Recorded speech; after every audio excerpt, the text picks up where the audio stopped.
How y'all doing out there in YouTube land? This is Stiletto coming at you from the Wild Wild West. Well, Juno's still sleeping. She's still sleeping. She's in there sleeping on my bed. Sleeping on the bed, just relaxing. But anyway, these are some of my cold steels that fall into the category that we've been talking about. And none of these I carry. None of these I carry. I carried this one for a little bit, but it just turned out not to be one of my favorites. It's a Mike Wallace design. And I'm not sure who designed this one. This might be a Mike Wallace design too, but then again, it might be an Andrew Dimko. I'm not exactly sure on this. I'm not exactly sure who was the designer behind the Luzons either. I know this is probably a cold steel design that was around before Andrew Dimko got with cold steel. So this is the Kudu, this is the Luzon, this is the Immortal, and this is the Night Force. The Night Force has a N690 and Buller, I think it's called Buller, Damascus steel blade. They call it a DSC Damascus steel blade. It's made in Italy. This one has S35VN, and I think this one is the Chinese steel. Let me look and see real quick. Yeah, HCR13 MOV, made in China. And I think this one's a 4116 corrupt steel. It doesn't say, but it's made in China. I think it's a 4116 corrupt steel. I'm not exactly sure on that either. I'm sorry, people. But this is a Damascus. These were high-end. The Night Force was a high-end knife. It cost around $250 when these first came out. $249 or $250, somewhere around there. And it's made in Italy. So let's start off with this one. I like how they made the opening here. I have a funny feeling that this might be a Dimko knife. I'm not exactly sure though. I'm not exactly sure because it could be Mike Wallace's too. Because this came out about the time that Mike Wallace got with cold steel also. And he made the knife that had the big leaf blade on it that a lot of people liked, and I just sort of thought was kind of funny looking because the handle looked like a branch or something. But it was cool though. It was different. I probably should have got it just to collect it, but I never did get one because I just wasn't attracted to it. But the Immortal, when this one was fixing to come out, I said, "Oh, I got to have that one. That one looks pretty cool." Uh-oh, somebody woke up. She must have heard me. What you doing, Juju? Huh? What you doing? Want to come say hi? Want to come be in the video? Here she comes. Here she comes, just a walking down the street singing, do a diddy diddy dum diddy do. That's my girl. That's my girl. Did I wake you up? Was I too loud? Huh? You were sleeping, huh? Mm-hmm. Want to come hang out? Huh? Want to come hang out, sweetie? What you doing? Come here, kiddo. All right. You weren't in the last video, but you want to be in this one, huh? You heard me saying that you were in there sleeping. That's right. Can't let all the people down because you like to sleep all the time. Because a lot of people like seeing Juno. That's right. Big old grandpa girl. Mm-hmm. That's my Juno. That's my Juju girl. Yes, she is. That's the grandpa girl. My tuxedo baby. Mm-hmm. The tuxedo kid. That's right. Okay, you said hi to everybody now. I'm going to get down at the table so I can start the video. We're going to get into these. Getting close to the end of the 4-inch blade series. I think we only got about 3 more videos to do. 3 more videos to do after this one. Getting close to the end of the series. And I don't even know which one this is. Is this number 11? Is this video number 11? I sort of lost count. I think it might be a number 11. Yes, my sweetie. All right, kiddo, come on down. Come on down. Let's get the video started. Love you, sweetie. All right. So this one right here. What you doing? You look like you're still waking up. You're kind of dazed and confused. This one right here, the Night Force, I think is the sexiest looking one out of the bunch. But I'm just not a big fan of carbon fiber, especially the shiny carbon fiber, and this is a laminated carbon fiber over G10. And for as much as this knife cost when it first came out, I always thought they should have just made it carbon fiber and not laminated. You know, for a $250 knife, that's what, you know, I would sort of expect. And of course, I didn't pay $250 for it. I got it on sale. You know me, I always like to wait for sales, especially on the knife, expensive versions of these knives I like. I have 2 of these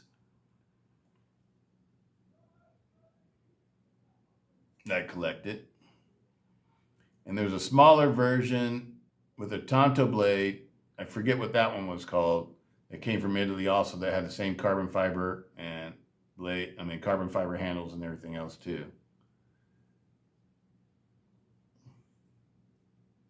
And it had the Demco wave plate on it. It came from Italy.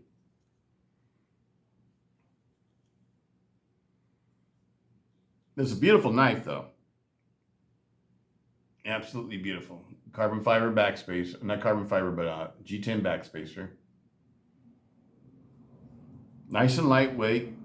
Nice gentleman's knife.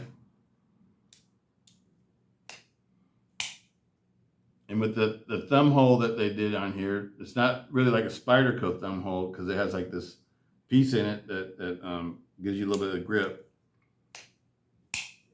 Works out really nice. Triad lock.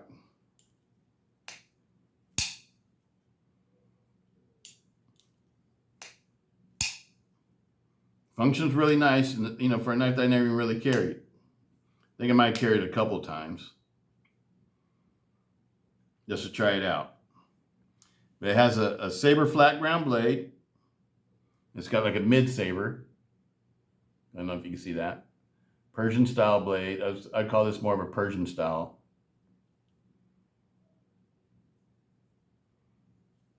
Balance on it, perfect. So it might be a Demco knife.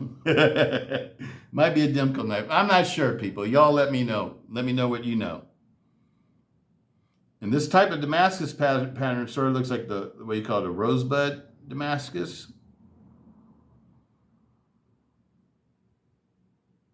It's an N690 and Buller blade steel mix. But the pattern looks sort of like a rosebud Damascus. I'm not exactly sure. I don't know all the Damascus steels that well. That's a very good looking knife.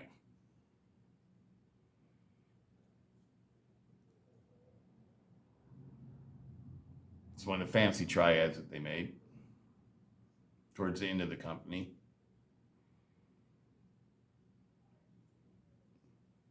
Very nice.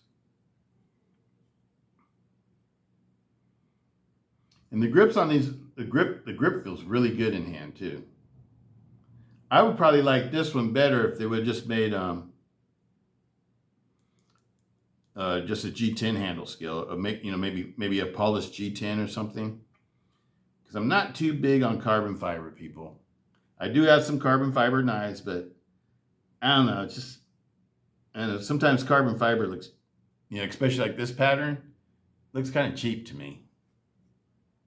Should I say that? It's not my favorite. I don't like the shiny carbon fiber. Because I see this same type of pattern on a lot of less expensive knives that come out of China and stuff like that. And so it's not a big attractor to me.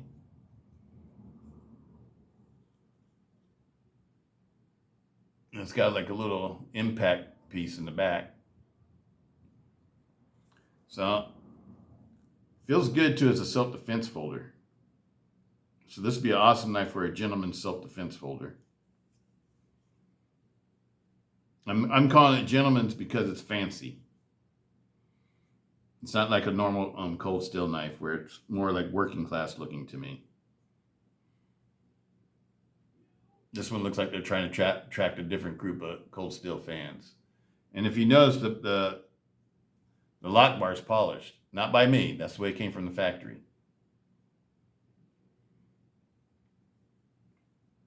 It's a very nice knife. Very nice knife. With a polished pocket clip. Now this is the Immortal. The Immortal. It's got a hologram. I don't know what you would call this. It's like a spear point Tonto blade. I don't know what you would call it. I think it was supposed to be more like a gladius blade, imitating like a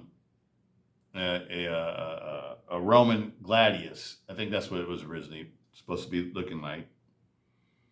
The gladius sword is sort of shaped like this. It doesn't have a hologram though, but that's what the gladius sword sort of looked like. Only big and long, like a short sword. And this one I do know. Oh, this is CTS-XHP, people. Did I say it was S35EN? This one says CTS-XHP on it.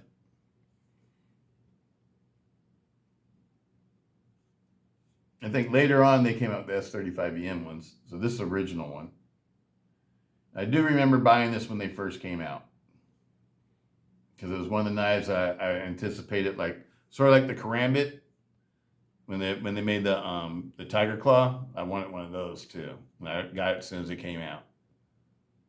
Same thing with the what other one I have to have that was like that? The Frenzy.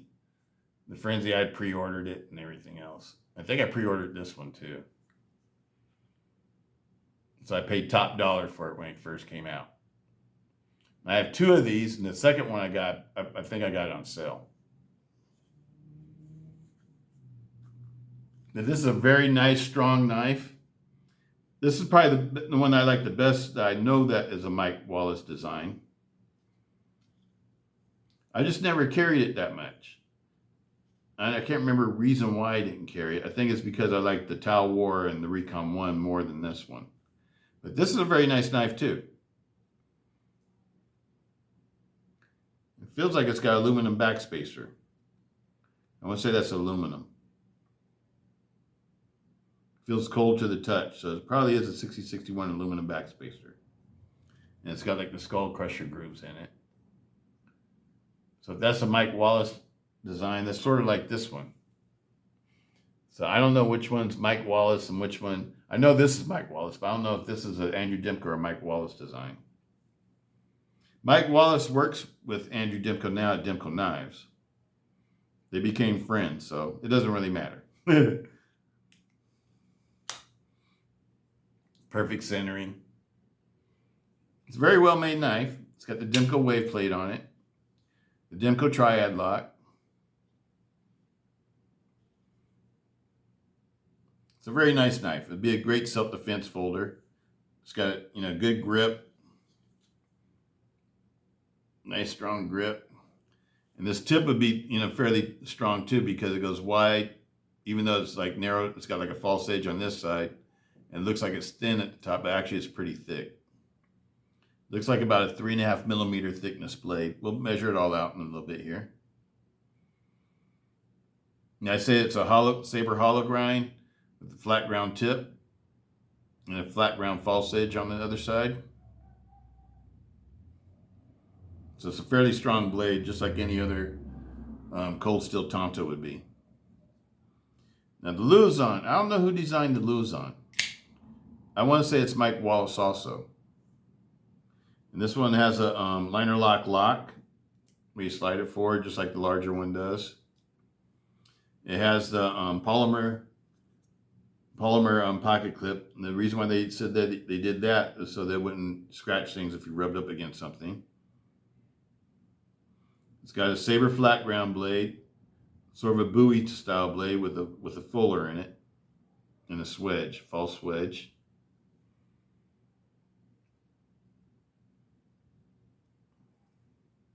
This one's made in China, this model. And the blade stock looks fairly thin, maybe 3 millimeters. With the Grivery backspacer and stainless steel liners. The lockup on it looks pretty good.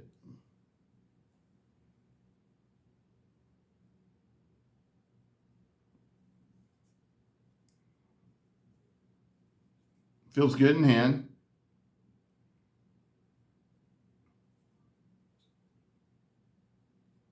I remember when I bought this one, I bought it at the same time I bought the first extra large Luzon I bought, just because, it looked interesting to me and I wanted to try it out, and they were fairly inexpensive, so it wasn't a big deal if I didn't end up wanting to be a knife that I want to carry all the time or whatever. And I decided that it wasn't a knife that I wanted to carry all the time, but I found another good deal on the second Luzon I bought, the XL, and I decided to get that one just to collect it, be part of my collection. So I got 2 XL Luzons and one of these.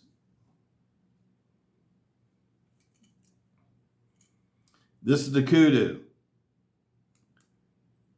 It's inspired by the Okape. I think it's called the Okape, the South African knife. You guys saw the Elon in the last set of videos I did for the XLs. Elon's no longer made, but I think they still make the Kudu. This is like one of the cheapest knives that you can get from Cold Steel. They've been like $7 or something like that. It has 6 locking positions, I think. 1, 2, 3, 4, 5, 6. Just like the Elon. Wipe out the blade, getting fingerprints all over it. I'm pretty sure this one's 4116 corrupt stainless, German corrupt stainless steel. The Okape is a carbon steel knife. It's like the traditional knife of South Africa. They have wooden handles and carbon steel blades. They operate pretty much the same way. And I don't know how, but they wear them down to the point where you can like flick them out. And this one, I don't see how you could do that because it's like really a two-hand knife. Very interesting knife though. It's a cool collectible. I only have one. Just like I only have one Elon. And that's these. Let's go ahead and let's do our measurements. Start off with the most desirable looking one to me.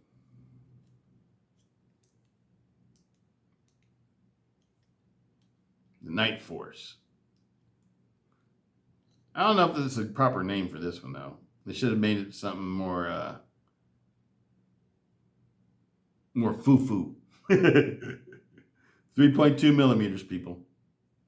3.2 millimeters for the thickness on it. Let's get this one at the blade tang.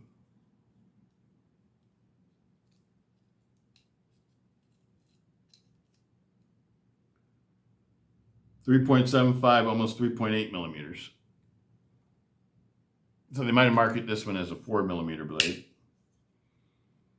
Knowing Cold Steel, when something's 3.8 millimeters, they'll market it as a 4 millimeter blade.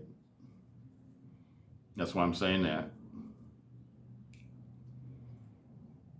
This one looks thin. I'm going to try to get on the thickest looking part of the blade. 2.73 millimeters. 2.73 millimeters. So it's not even 3 millimeters. The Kudu is really thin. Might be the thinnest of them all. 2.37 millimeters. 2.37 millimeters. Let's get the weights. Well, we already know the Kudu is going to be the lightest. Let's start off with the Kudu.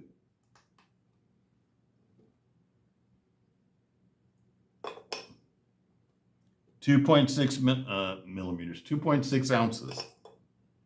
2.6 ounces. The Luzon, the small Luzon, 3.5 ounces, which is actually pretty light for as long as this knife is. This is going to probably be the heaviest one, the Immortal. 6.1 ounces. So let's put this one over here because I know it's going to be the heaviest. 4.5 for the Night Force. So lightest to the heaviest. Blade lengths.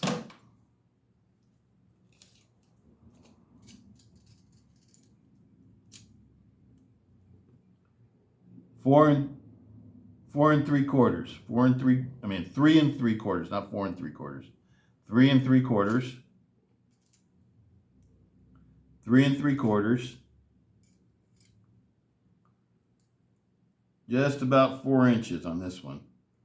Well, it is 4 inches. And this one's 4 and 1/8. 4 inches and 1/8. All right, people. That's about all I got to say on these. This one's pretty stiff because it hasn't been used. It's like a new knife. There we go. Pretty intimidating looking blade though. And the grip feels good in all grips. I think it'd make a great self-defense folder. And if you want to carry this as a self-defense folder, I think it'd be awesome for that. It's got the Demco wave plate so you can wave it out your pocket. It'd be a great self-defense folder. Maybe I had to reconsider carrying these. It is on the heavy side though. Maybe that's the reason why I didn't carry it. Because there's other knives that have the same size blade and everything like that by Cold Steel, like the Recon 1 and the large Recon 1 and the Tau War that are lighter than this one, a lot lighter, almost an ounce lighter. And they're just as intimidating looking.